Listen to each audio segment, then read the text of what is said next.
Rusia avanza en la liberación de Donbass. Sus fuerzas tomaron el control de la localidad de Sergeyevka, provocando cuantiosas bajas entre las tropas de Kiev. Por otra parte, los militares se frustraron. Un nuevo intento de ataque ucraniano contra un buque ruso en el Mar Negro, cerca de la península de Crimea. La madrugada de este martes, las autoridades de la Federación de Rusia dieron a conocer que las Fuerzas Armadas de Ucrania intentaron sin éxito atacar un buque ruso en una zona del Mar Negro, embarcación que realiza tareas de control de la navegación, a unos 370 kilómetros al suroeste de Sebastopol. El régimen de Kiev usó 2 vehículos de superficie, no tripulados, guiados rápidos en alta mar, de acuerdo a la información entregada por el Ministerio de Defensa de Rusia. Las Fuerzas Armadas de Ucrania intentaron atacar sin éxito al buque patrullero Sergei Kotov, con 2 barcos guiados no tripulados de alta velocidad. Se conoce que el buque sigue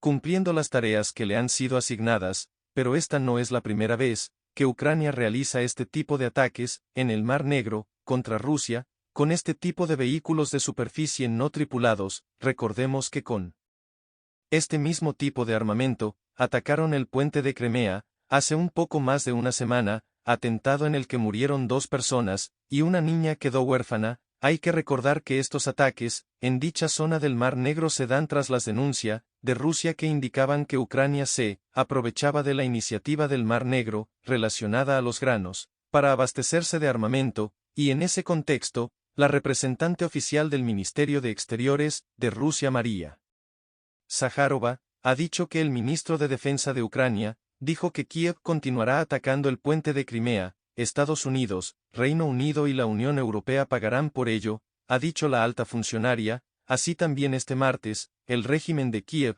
continuó con ataques en localidades de la República Popular de Donetsk. De acuerdo a información local y de corresponsales, Ucrania ha atacado con más de 30 proyectiles de 155 milímetros. Este es un calibre que usan los países miembros de la OTAN. Se informó que como resultado del ataque, hay varias personas heridas, y edificios residenciales resultaron afectados. Las autoridades locales también han indicado que 12 vehículos de una estación de transporte público quedaron destruidos. Entre tanto, vale indicar también que medios de comunicación y corresponsales de guerra en Ucrania han informado que las Fuerzas Armadas rusas realizaron algunos ataques en localidades de Ucrania, incluida la capital Kiev. De acuerdo a los informes locales, han oído explosiones y disparos. Así también el Ministerio de Defensa de Rusia ha dado a conocer que han destruido objetivos militares de Ucrania. Escuchemos al representante oficial del Ministerio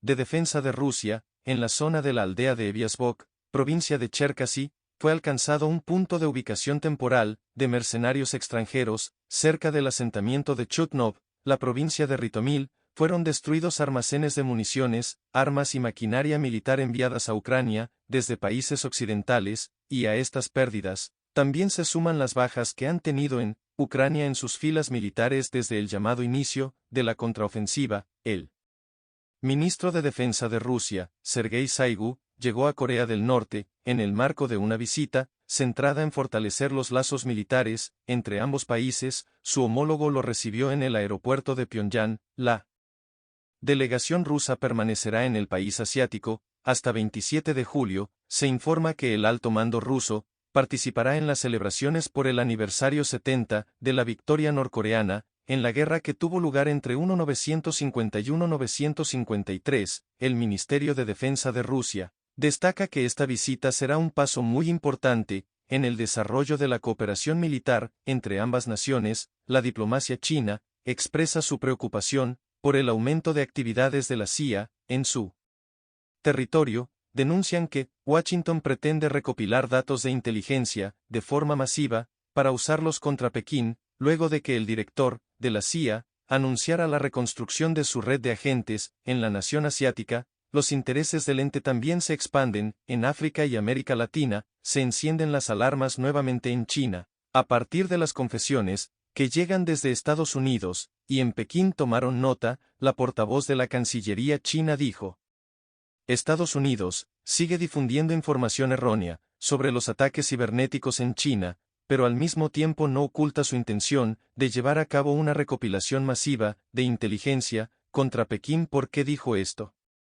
Mao Ning, bueno, porque días atrás, en una conferencia de seguridad en Colorado, el director de la CIA William Burns, había dicho que la agencia de espionaje estadounidense trabaja en un nuevo centro de emisión, focalizado exclusivamente en China. También confesó que habían progresado en la reconstrucción de su red de inteligencia allí, en China, y hay más, porque anteriormente, en la Universidad de Oxford, el mismo Burns reconoció que están reclutando personas que hablan chino, mandarín, y que están intensificando los esfuerzos, en todo el mundo, para competir con China, desde América Latina hasta África y el Indo-Pacífico, o sea, que la intención no es solamente disputar el poder al gigante asiático desde Estados Unidos, o en el mismo territorio chino, sino en prácticamente todo el mundo, pero además, hay opiniones acerca de la intención de Burns, al confesar todas las intenciones de la agencia que dirige. Por ejemplo, el periodista Simul Hersh cree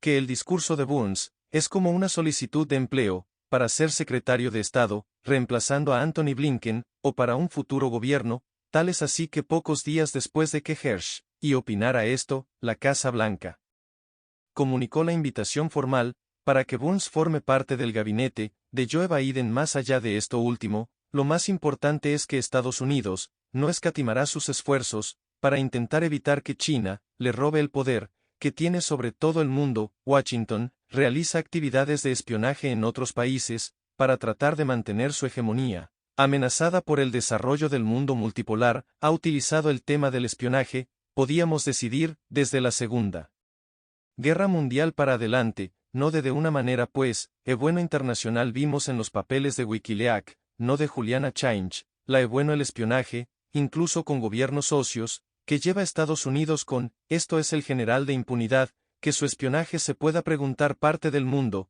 por un doble discurso, el discurso de la seguridad nacional, el hecho no de su seguridad, ve a amenazar a su hegemonía, ve el tema con el tema de BRICS, el tema de la cooperación de Shanghái, el tema de la ruta seda de China. Bueno, generalmente es una potencia internacional, y esos intereses nobles siendo Estados Unidos, ven no el hecho de su defensa soberana, cuando le hayan puesto finalmente, un expansionismo por parte del imperio norteamericano, en esa competencia de ese nuevo mundo multipolar. Hoy en día, México y Estados Unidos se comprometen a reforzar la seguridad fronteriza, para combatir el tráfico de drogas y armas. Así quedó plasmado en una declaración conjunta, después de una reunión trilateral con Canadá. Además, el gobierno de López Obrador intensifica sus reclamos, para que Washington adopte medidas, para detener el contrabando de armas, un factor clave en la violencia en México. México y Estados Unidos se han comprometido a combatir el tráfico de fentanilo,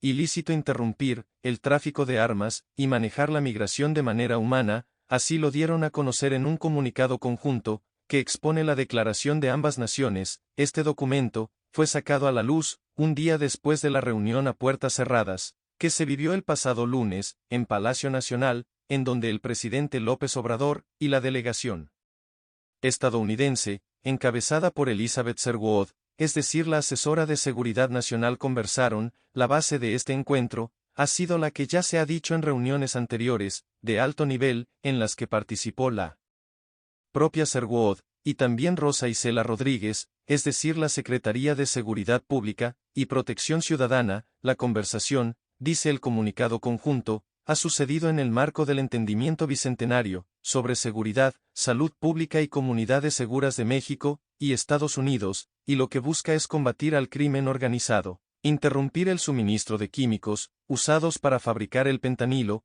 prevenir el tráfico de esta poderosa droga en la frontera compartida y, por último, promover servicios de salud pública para reducir tanto el daño como la demanda de este producto y aumentar los servicios de tratamiento. Este día, el presidente fue cuestionado sobre este encuentro de primer nivel, y esto es lo que ha respondido: escuchemos, nosotros no tenemos un problema grave de consumo, como lamentablemente lo tienen en Estados Unidos, pero aunque sea a ellos a los que les esté afectando más todo lo que tiene que ver con el consumo de droga, nosotros estamos obligados, sobre todo por convicciones humanistas, a ayudar a cooperar, y así tenemos que cooperar todos los países, todos los gobiernos. Hay que recordar que México ha sido muy puntual en la solicitud de detener el tráfico de armas, que sucede de Estados Unidos a esta nación, y con las cuales, el crimen organizado se ha nutrido de manera intensa, los últimos años, matando a miles de civiles inocentes, de este lado de la frontera, que, el lobby armamentístico en el Congreso estadounidense, es el responsable de que no se reduzca el tráfico de armas hacia otros países. La National Rifle Association, Estados Unidos, es una asociación muy rica que paga cualquier cantidad de dinero a los cabildeadores, a los lobistas, en el Congreso norteamericano, y esto hace que haya muchas libertades malentendida, libertades para la venta y exportación, incluso de armas, a otros países. Entonces la fuerza del National Archive Funds hecho, creo que es definitiva, para que no se reduzca el tráfico de armas. Pero también hay una razón, que geopolítica no es fuerte, yo diría es la exportación de armas hacia México, que no va ciertamente a las instancias legales, sino va sobre todas las que me han organizado, significa un control sobre la población, así sea a través del clima organizado, mientras se intensifica la tensión, por la barrera flotante en el río Bravo, instalada por las autoridades de Texas, para impedir la migración desde México. Andrés Manuel López Obrador calificó la decisión de una provocación, en busca de publicidad, y una violación de la soberanía de su país. Por otra parte, el presidente mexicano agradeció a Washington por haber presentado una demanda contra la administración de Greg Abbott. Según indicó el lunes el Departamento de Justicia, la instalación de las bullas contradice la ley federal y representa una amenaza ambiental y humanitaria. Sin embargo, el gobernador de Texas se negó a desmontarlas. Estas medidas crean riesgos para la vida de los migrantes, por lo que apela a la comunidad de Texas para que se pronuncie en su contra. Se están detectando, por parte de organizaciones de la sociedad civil, y también por parte del mismo gobierno federal estadounidense, que ha habido personas que están siendo afectadas, que están siendo lastimadas, que están, pues corriendo en riesgo su vida por este tipo de acciones. Entonces pues sí es muy importante. Igual el gobierno mexicano ya hizo un pronunciamiento alrededor de estas boyas, y que bueno, sí es muy importante tener en cuenta que, pues son acciones que pueden perjudicar, o que pueden poner en riesgo la vida de las personas, que están buscando protección internacional. O sea, más que incidir, su posición sí es importante, el partido al que pertenece, porque pues también los votantes, también la comunidad específicamente de Texas, pues se tiene que empezar a manifestar alrededor de estas acciones de su gobierno. No, y que algo que no se está mencionando en los debates, es como la población de Texas, pues le está pidiendo cosas a su gobernador, para que no haga, pues acciones que puedan afectar o puedan perjudicar la vida de las personas, el medio ambiente y demás. En Ecuador el presidente Guillermo Lasso decreta el estado de excepción por 60 días, en todas las cárceles del país. Además las autoridades ordenan la incursión de más de 2.700 militares y policías en la penitenciaría del Litoral, considerada una de las prisiones más peligrosas de la nación. Las medidas se deben al incremento de los motines en las instalaciones, dejando víctimas mortales. En este contexto, el ministro del Interior vincula esos hechos con la violencia registrada en la ciudad de Esmeralda. Sexta jornada. Como era de esperarse, usted sabe que siempre que se topan a estos grupos delictivos, hay reacciones en los territorios que ellos operan. En Esmeralda estamos con algunos inconvenientes. En Esmeraldas reportan enfrentamientos, tiroteos y explosiones en una cárcel, e incluso se registró una balacera cerca de una escuela, donde un grupo de niños estaba con sus padres y maestros. Las autoridades educativas ordenaron la suspensión de clases. Al menos 5 vehículos fueron incendiados, y también se reportó un ataque contra la Fiscalía Provincial de la ciudad. De momento hay información sobre una persona herida. La ineficacia de la gestión de Guillermo Lasso fomenta la actividad criminal